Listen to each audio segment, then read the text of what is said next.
Hi guys, so I hope you all are fine. My name is Yash, and today we will continue with the chapter Credit Default Swap. So actually we are going to end this chapter today. We are going to complete the remaining LOSC which was left in the chapter, and we are going to end this chapter. Now let me just revise what we have done during the last 4 videos. In the first video I started with LOSA. So I started with LOSA, in which we described the credit default swap. What is a CDS? CDS is like I told you that to compare CDS with an insurance product, with an insurance product as what happens in an insurance company. Okay, so I told you to compare CDS with that. So then we also went on to the single name CDS. We went on to index CDS. We studied about those, and in index CDS we also took suitable examples wherein we explained how does this index CDS work. Okay, after that in the second video we went on to LOSG. In LOSG we actually learned how to manage, if we have a portfolio of bonds, how to manage those credit exposures on that bonds. Okay, so we learned about two strategies. First was the long short trade, and the second was the curve trade. Okay, and then after that, after completing LOSG, in the third video we went on to LOSE. In LOSE we actually linked the CDS market with the other markets such as the bond market, the equity market, the equity linked instruments market. Okay, and then we actually made strategies, the strategies which could actually result in arbitrage using the CDS and those markets. So we learned about strategies such as the basis trade. We learned about strategies such as the leverage buyout transaction, the CDO structure, the cash CDO structure versus synthetic CDO structure. Okay, so these strategies were discussed in detail with suitable examples. After that we went on to LOSB in the last video. So let's just recap what we did in LOSB. Okay, in LOSB we actually studied about two things. One was the credit events and the second was the settlement protocols. Okay, the credit events. What are now credit events? Credit event means three things according to the author. In three circumstances the company can declare a credit event. First is the bankruptcy. So if the company files for bankruptcy, it's a credit event. The second is failure to pay. So if company fails to pay interest or coupon on a bond, on any bond, a junior bond, a subordinate or a senior bond, or any bond that it has issued in the market, so then also it is called failure to pay. And the third is restructuring. So here also I told you an important point, that in US restructuring is actually not a credit event. Okay, after that we went on to ISDA. So in ISDA what did we study? That ISDA is the International Swaps and Derivatives Association. Okay, in ISDA they define two types of events. First is the credit event and the second is the succession event. So for determining whether an event is a credit event, they actually have a 15-member committee. Out of that there is a super majority provision of 12 members. So at least 75% have to vote in favor of that event happening. And succession events means events relating to merger, acquisition, divestiture, spin-off, etc. Okay, so now then I also told you that an entity has to sign the ISDA master agreement for fulfilling the compliance procedures. So that was the exact sentence that was used in an item set from which I made the notes. Okay, now after that in LOSB we also discussed about the settlement protocols. So there were two types of settlement that happen when an entity declares a credit event. There are two types of settlement that happen between a protection buyer and a protection seller. So the first settlement was the physical settlement. In physical settlement, the protection buyer delivers the bond to the protection seller, and the protection seller gives the par value of the CDS contract to the protection buyer. Okay, so this was the physical settlement. In the cash settlement, we learned that the protection buyer does not pay anything to the protection seller, but the protection seller gives the payout ratio percentage of the notional principal to the protection buyer. Now what was the payout ratio? Payout ratio means 1 minus recovery rate. And what is recovery rate? Recovery rate was the market price of the cheapest to deliver obligation of the same ranking. So we also learned about cheapest to deliver obligation with the help of an example. That cheapest to deliver obligation means if there is a bond like the reference entity, okay, in the same ranking of that reference entity or a higher ranking, but that is trading at a cheaper price than that entity's bond. Okay, it is trading at a cheaper price than that reference obligation, so that is called the cheapest to deliver obligation. Okay, so cheapest to deliver obligation also may be that reference obligation. Okay, who knows, it depends on the question what they give it to you. Okay, so we also discussed about the cheapest to deliver obligation, and then we also discussed that the protection seller will only give us that amount which we are actually losing. Okay, because the cheapest to deliver obligation is the recovery rate. Why? Because if we sell that type of a bond in the market, we are actually going to earn that much. Okay, if suppose it's 45% of par, so if we sell the bond in the market, we are actually going to earn 45%. So we are going to recover 45%. So how much we are not going to recover? 55%. So that 55% needs to be paid by the protection seller to the protection buyer. Okay, that is why it is 1 minus recovery rate, that is the payout ratio. And then we also went on to the settlement preference. Then with the help of an example, we discussed that which settlement preference should be preferred by an investor, cash settlement or physical settlement, or he should be indifferent between cash settlement and physical settlement. We learned that by the help of an example. You can refer to that example. It is very good and it is also very important. It can be tested in the sums. Okay, so having completed all those things, now we move into the last section of this chapter. So the last section is the section C. So we have gone as per planned, and today we are going to complete this chapter. So LOS C is explain the principles underlying and the factors that influence the market's pricing of CDS. Okay, so basically the key word here is explain. Okay, so we have to explain the principles. So basically this LOS talks about two things. The first part that we are going to divide this LOS into is part 1 is upfront premium. Okay, we are going to discuss something about upfront premium and the pricing of CDS. And the second part is actually the valuation of a credit spread or the valuation of the CDS spread. The CDS spread is the spread we have to pay to the protection seller, right? So how to calculate the CDS spread? We do not have to calculate that spread in the exam. I'm repeating it again. We do not have to calculate the spread in the exam. Okay, they will not give a question on that, but we actually have to know the components which are used, or the principles or the factors which are used in calculating that spread. Okay, so this is what we are going to do in this LOS. So now, without wasting any time, let's jump on to LOS C. Now I've prepared notes so we can see it from here. Market pricing of CDS. First, we have conceptualized the CDS contract as follows.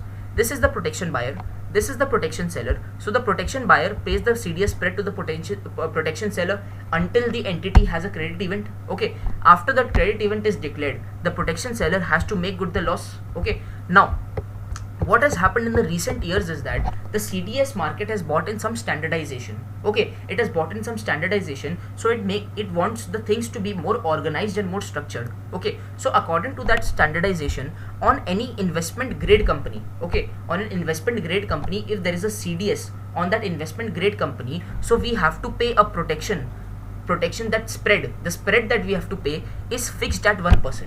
Okay, the spread that we have to pay to the protection seller, if it is a CDS of an investment grade company, is 1%. Okay, and if it is a high yield company, then we have to pay a fixed coupon of 5%. It is called coupon. Okay, this 1% and 5%, it is basically what the protection buyer has to pay to the protection seller, but it is fixed in any circumstance. Okay, but now we have a different concept over here. So this is fixed, but it may happen that the CDS spread is actually something else for that entity, for that particular bond, for that particular reference obligation. Okay, that CDS spread is something else.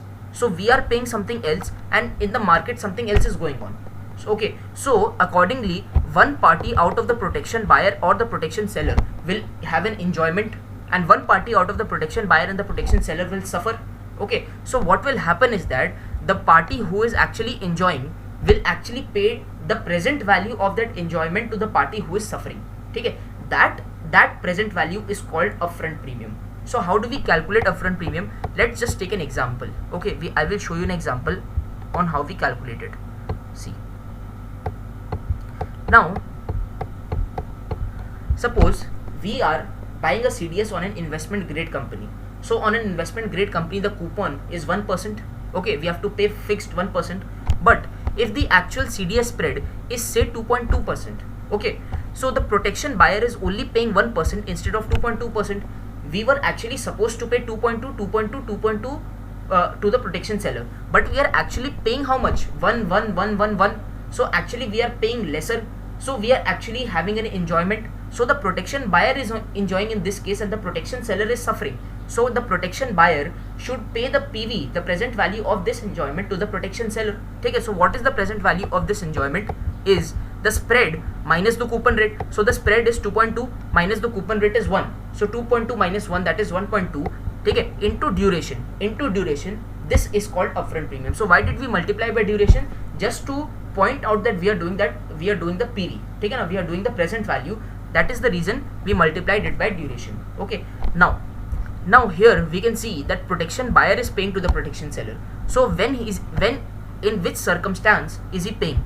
When the spread is greater than the coupon rate. So I have written here that if the spread is greater than the coupon rate, then the protection buyer will pay the protection seller the upfront premium. Okay, so now we have the price of the CDS. So according to the face value, according to the numerical terms, we have the price of the CDS. So the price of the CDS is equal to 100 minus upfront premium. Okay, 100 is the face value minus upfront premium. 100 minus upfront premium, that means if suppose spread minus coupon was 1, okay, and the duration of the CDS was 4, okay, so 1 into 4, that is equal to 4 is the upfront premium. And if the protection buyer is paying to the protection seller, it will be 100 minus upfront premium, that is equal to 100 minus 4, and the price of the CDS will come to 96. Okay, so I hope guys you understood till here. Now let's move forward. So as we now saw that protection buyer pays the protection seller the upfront premium, conversely the protection seller can also pay the protection buyer upfront premium.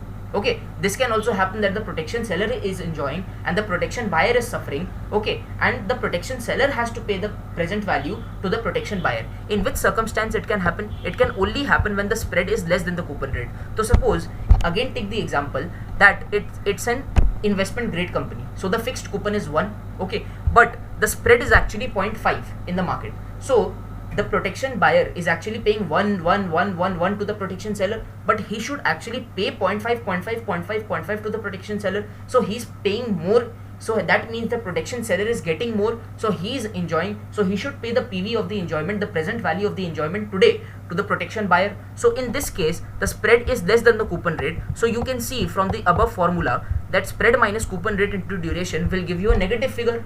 It will give you a negative figure, so the upfront premium will be actually in negative terms, okay, and the price of the CDS will be 100 minus upfront premium, because the upfront premium is negative, right? So it is actually 100 plus upfront premium.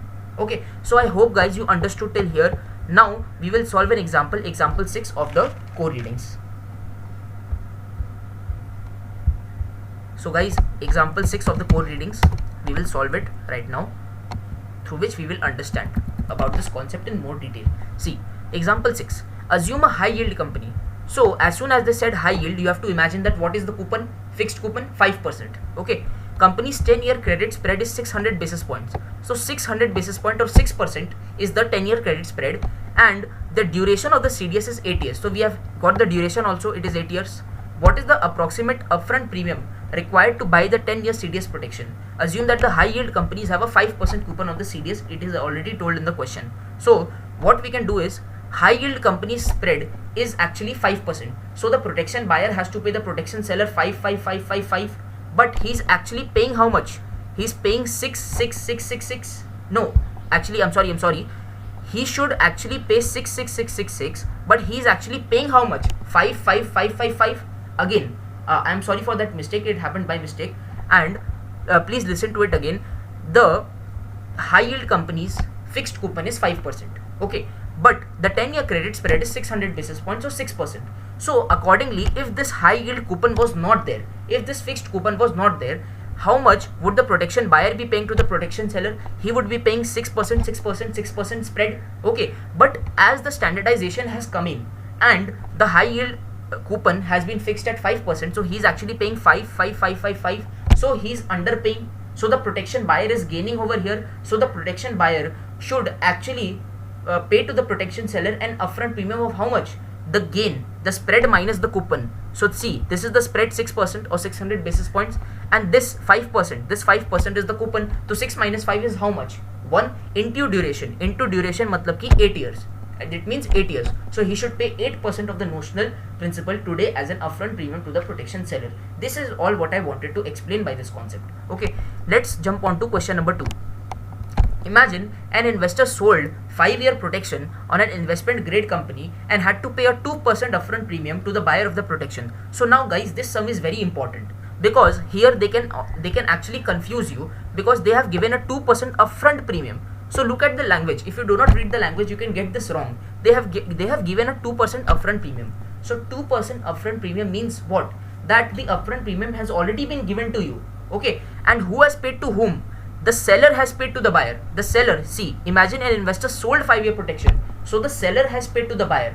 That means that means even if you do not look at anything, and even if you start guessing, then also you know then when the seller pays to the buyer, he only pays when the spread is less than the coupon rate. He only pays an upfront premium when the spread is less than the coupon rate. And here it's an investment grade company, so the fixed coupon is 1%. So it is sure that he has paid a coupon. He has actually paid an upfront premium because the spread is actually less than 1%. The spread is actually less than 1%, right? That is why the seller has paid to the buyer a 2% upfront premium. Now, how to solve this? The way to solve this is actually assume the duration of the CDS to be 4 years. So the duration has been given to us. Now, what is the company's credit spread and the price of the CDS per 100 of par? So it is given, the author has given us an opposite question. Okay, we have to arrive at the credit spread and the price that is per 100 of par. Now, how to do this question? The best way to do this question is, first imagine that 2% upfront premium is given to you. So this 2% has come after you multiply duration. So spread minus coupon rate into duration is equal to upfront premium, right? I showed it to you over here. Okay, let's see once again. Spread minus coupon rate into duration is equal to upfront premium. Okay, so I already showed you this formula. So upfront premium has already been arrived. It has been actually arrived after multiplying duration. So what you can do here is you can actually divide the duration because you want the credit spread. So you have to divide duration first. Okay, so 2% 2 divided by 4. If you do 2 divided by 4, that is equal to 0.5, but it is actually minus 0.5 because just now I told you that if the protection seller pays the premium to the protection buyer, okay, then the upfront premium will be in negative because the spread is less than the coupon rate. So this is minus 0.5. Okay, now we have arrived at minus 0.5. So spread minus coupon rate is equal to minus 0.5. The coupon rate is 1 because it's an investment grade company. So 1 will be going there and be added to 0.5. So it will give a credit spread of 50 basis points. Okay, so the credit spread will be 50 basis points. And as you know that the price is 100 plus upfront premium if the seller pays to the buyer. So it will be 100 plus 2, that is 102 per 100 of par. So you can look at the solution over here. To buy the 10-year protection, an investor would have to pay 500 basis points coupon plus the present value of the difference between that coupon and the current market spread. In this case, the upfront premium would be approximately 100 basis points into 8 or 8% of the notional, as I said it to you earlier. Now, solution to 2. The value of the upfront premium is equal to the premium minus 2% divided by the duration. See, it is minus 2 written over here. So I had said it to you that it will be negative only. Okay, or minus 50 basis points. The sign of the upfront premium is negative because the seller is paying the premium rather than receiving it. The credit spread is equal to the fixed coupon plus the running value of the upfront premium or 50 basis points. So I had given you the answer 50 basis points, so you can clarify it over here. As a reminder, because the company's credit spread is less than the fixed coupon, the protection seller must pay the upfront premium to the protection buyer. The price is in currency would be 100 minus upfront premium, but the latter is negative, so the price is 100 minus of minus 2. See, this was what I was trying to tell. Okay, 100 plus 2, actually that is 102.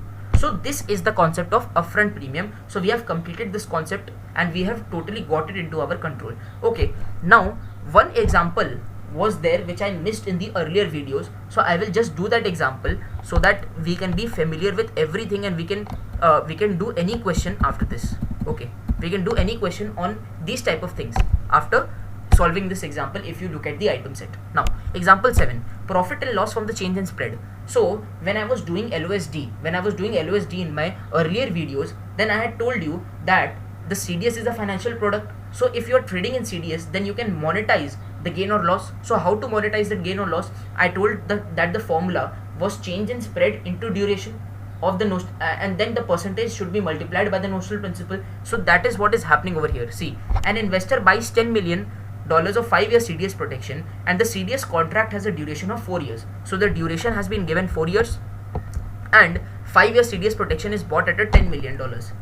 Okay, the company's credit spread was originally 500 basis points. So originally he was paying to the protection seller 500 basis points. Okay, and then the credit spread actually widens to 800 basis points and you have bought protection. So basically you were actually, if you are buying protection, that if you did not actually forget what I told in the first class, going long on the CDS and short on the CDS. So going long was actually going long on the credit quality and going short was going short on the credit quality of the entity. So going short on the CDS was actually protection buyer. Okay, so here the credit spread is actually widened and we had bought protection. So if we had bought protection, we are short the entity, and actually the entity's credit spread is widened, so we have gained as a result of this. So how much we have gained in monetary terms? We have gained 5%, 8%, see 8% minus 5%, that is equal to 3% into 4, that is equal to 12% of the notional. We have gained that much. Okay. See, solution to 2, 12% of the notional, that is 1.2 million. Okay, so this is what I wanted to tell you. So till here, guys, I am totally sure that you have understood everything, because we have taken sufficient examples and we have done everything in detail. So now let's just move to the last part of this chapter. So the last part of this chapter is a fairly difficult part, but being difficult does not mean that it will always come in the exam. Okay, so these things actually do not come in the exam. The institute has already removed this, but I am actually showing you the detailed pricing of a credit default swap, so that nothing is left out and you can actually get a better understanding of whatever you are studying. Okay, so I am actually giving you I am actually showing you how to actually calculate the spread, the CDS spread, which we talked about from the past 4 videos up till now, how to actually get that, how to actually calculate that, because there was something of an aloofness that would be going on in your mind, that how is this CDS spread calculated, what is going on, how to calculate it, from where it is coming. So now I will show you from where it is coming and how to calculate it. Okay, so just follow me. Now see, the exact pricing of the CDS is not in our curriculum, but we must explain the factors behind it. I told you right at the starting of the video only that we have to actually show the factors that are behind it, but we do not have to calculate it in the exam. It will not give a question like that. Okay, now this is the protection buyer, this is the protection seller. Okay, now I have written 2 legs here. One is the premium leg and one is the shortfall leg. Now we will have to discuss the premium leg and the shortfall leg in detail, and then we have to calculate the CDS spread. So for now, just listen to this. Let the CDS spread be X. Okay, let the CDS spread be X. Now what we have to do is, this is the premium leg, because the protection buyer pays to the protection seller what? He pays the CDS spread into the notional principal. Okay, so he pays the premium leg to the protection seller. And what does the protection seller give to the protection buyer? When the company defaults, or when there is a credit event that happens in that entity, then the protection seller pays the the loss which the protection buyer has suffered. So that is actually called the shortfall leg. So what we have to do in layman terms, I'm telling you right now, that what we have to actually do is that we have to equate the premium leg with the shortfall leg. We have to do premium leg is equal to the shortfall leg, and then we have to solve for X, and then we will get our CDS spread. So this is what we have to do in this. Okay, so I will be explaining it to you by taking some examples also. Now if you can look at this calculation over here, I will actually move on to the first page only, because there were some things that were actually left to be discussed. Now I was here. Okay, we have to equate the premium leg and the shortfall leg, and then we have to solve for the CDS spread assumed to be X. Now the premium payment will be done till the point where the default occurs. Okay, obviously, because why will I pay the premium when the credit event has happened? It's like an insurance policy, right? So when my health is deteriorated and I have to pay for that medical treatment, so why will I pay the premium now? The insurance company has to pay for my expenses, right? Okay, so the premium payment will be done till the point where the default occurs. We introduce the probability of default. So I talked about the probability of default earlier as well, but I told you that as and when we enter the significant portions of this chapter, we will discuss the probability of default. So now is the right time to discuss it. Okay, so now I'm discussing the probability of default in detail. That is also there as a significant component in the credit analysis models chapter, which is right after this chapter. Okay, so right after or before this reading, you will find one more reading known as credit analysis models, where we have a detailed discussion of the probability of default, but I am discussing it here also. Okay, the hazard rate is the rate of default in a particular year, but the conditional probability of default is survival till the n-1th year. Okay, n-1th year. Now let's just understand one thing. What is the hazard rate? Hazard rate means in a particular year, what is the chance that a company will default? In a particular year, say first year or second year or third year, in that particular year, what is the chance that a company will default? That is known as hazard rate. But what is the probability of default? Probability of default is something like a conditional probability concept. Okay, so what is the probability of default? It is something like, if the company survives in the n-1th year, till the n-1th year, if it survives, then what is the probability that that it will default in the nth year. If the company survives till the n minus 1th year, then what is the default? What is the probability that it will default in the nth year? Okay, so that is called conditional probability of default. So for an example, if we want to find the probability, conditional probability of default in the 3rd year. Okay, so given that the company survives in the first 2 years, what is the probability that it will default in the 3rd year? So it is something like pass, fail. Okay, if you're giving an exam, it's something like pass, fail. Okay, you passed the first level, you passed the second level, you failed the 3rd level. Okay, it's something like the CFA program also you can compare with. Okay, so this is the probability of default. Now let's just see an example on this. An example on this will be in so if we can find an example on this, is example 4. We have to go to example 4. So the probability of default will be available over there with an example. It is there, so you can actually look at the item sets. You can also look at the item sets through which you can also find some sums. So this is the sum. This is the example I was talking about. See, hazard rate and probability of survival. Assume that a company's hazard rate is at a constant 8% per year or 2% per quarter. So constant hazard rate. So if you remember in the LOSD, the video which I had made, I had told you that if the hazard rate is constant across all maturity, the credit spread term structure will be constant. It will be a flat term structure. Okay, so it is in relation to that only. Assume that a company's hazard rate is constant 8% per year or 2% per quarter. Okay, 2% per quarter. An investor sells 5-year CDS protection on the company with the premiums paid quarterly over the next 5 years. Okay, so premium is coming quarterly over the next 5 years because he's selling the protection, right? So he's entitled to receive the premium. Okay, now the first question here is, what is the probability of survival for the first quarter? So for the first quarter, what is the probability of survival? So what is the probability of failure of default in the first quarter? 2%. So what will be the probability of survival? It will be 98%. Okay, so that will be 98%, 100 minus 2%. Now, what is the conditional probability of survival in the second quarter?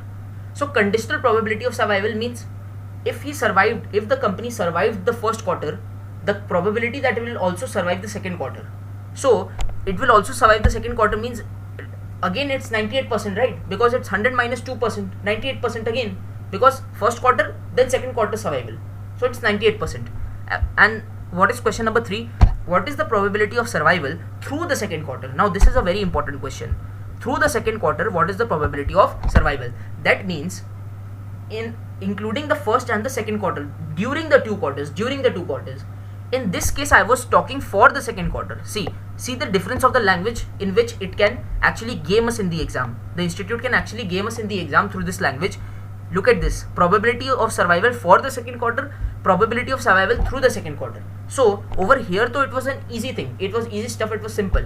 But over here is something tough. Okay. Now what we have to do? Through the second quarter, it is said. During the second quarter, through the second quarter. So we have to first find out what is the probability of survival in the first quarter. 98%.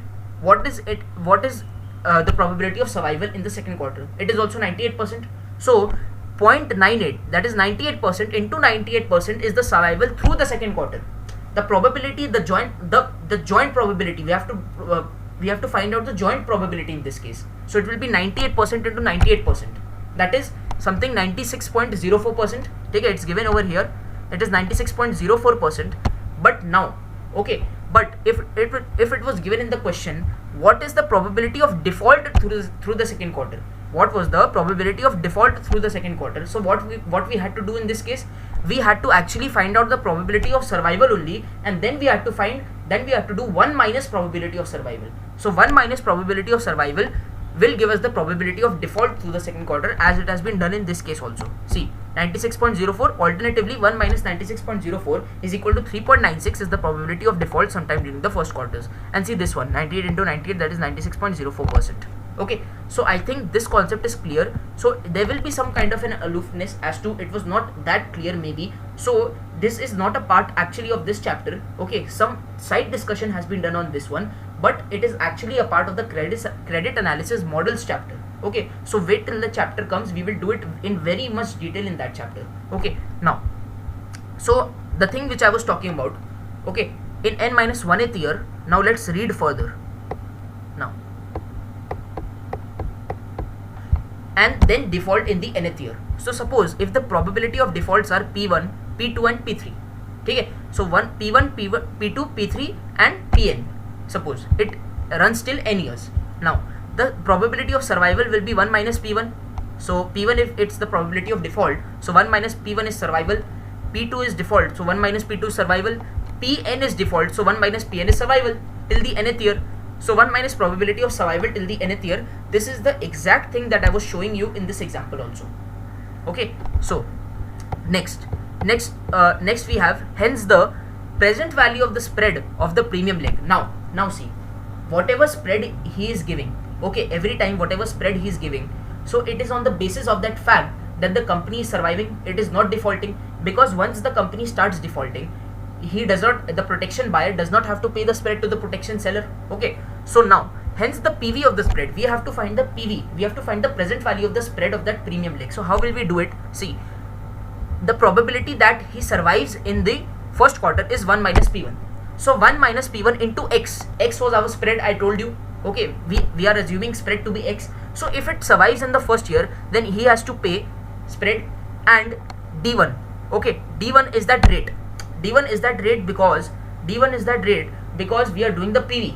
So it may be something like duration, because whenever we are doing the present value in this chapter, we are multiplying it by duration. So here also we are doing the same thing. Okay, then 1 plus 1 minus P1, it survived in the second year, it survived in the first year, and it survived in the second year. The joint probability, which I was finding out in the example also, is this one into X. Then again he has to pay the spread into D2. So into duration, because this is the discount. We are finding out the present value, plus ... 1 minus P1 into 1 minus P2 dash 1 minus Pn into xdn. That means we are talking about the nth year. Okay, so the company survived till the nth year. Okay, till the nth year, that means the joint probability of survival. Then also we have to pay the spread and into dn, because we have to find the present value. So this is all about the premium leg. Now we move on to the shortfall leg. See, now what happens in the shortfall leg? The shortfall leg is basically the payout ratio into notional principal. Yeah, because we have discussed about it, right? That what will the protection seller do if the credit event happens? Either he will go for a physical settlement, either he will go for a cash settlement. So if he goes for a cash settlement, then what happens? In cash settlement, he has to pay the payout ratio into notional principal.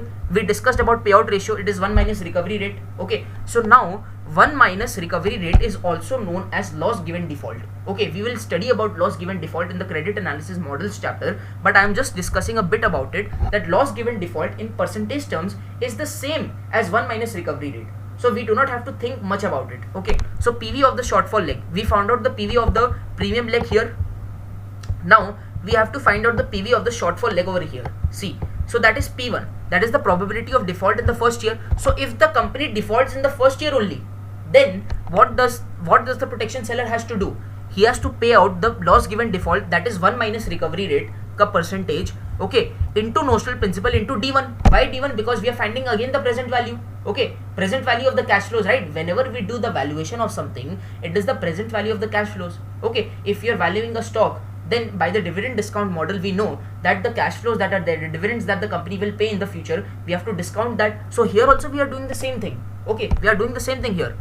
Now into D1, then after that 1 minus P1 into P2. So what is 1 minus P1? That it survived in the first year, and P2 is the probability of default in the second year. That means it's the conditional probability of default, right? Ki what is the probability that the company, if the company survives in the first year, it will default in the second year. So it's something like conditional probability. Okay, then if it happens, then also in the second year he has to pay out, the protection seller has to pay out what? Notional principal into LGD, the loss given default, into D2. I have written P2 by mistake, I am very sorry for that. Okay, and then we have done it for n years. So this is the shortfall leg. So I explained you the premium leg, I also explained you the shortfall leg. So we valued the premium leg also, we valued the shortfall leg also. Now what will we do is that we will equate this PV of the shortfall leg is equal to the PV of the premium leg. We will equate the shortfall leg with the premium leg, and then we will solve for X. So that solving for X is not in our scope, so we